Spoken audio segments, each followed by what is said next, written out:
We'll guide you through how to navigate the Google Docs menu so you can make the most of its features. If you find this helpful, consider subscribing and liking the video.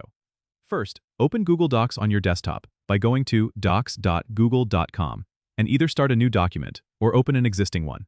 Once your document is open, let's start with the menu bar at the top. The File menu is where you can create a new document, open existing ones, and save your work. You can also access options to download your document in different formats, like PDF or Word. Next, the Edit menu lets you undo and redo actions, find and replace text, and manage your clipboard options.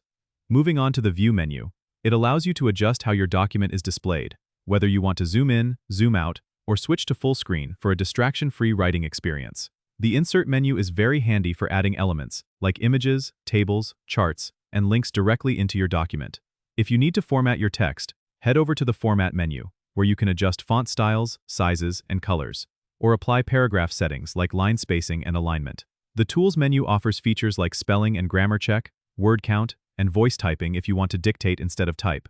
Don't overlook the Extensions menu, which allows you to add third-party tools and apps to enhance your Google Docs experience. Finally, the Help menu is always there for quick access to tutorials and support if you ever get stuck. Experiment with these menus to customize your workflow and make your document look professional and polished. Don't forget to subscribe and comment if this helped you out.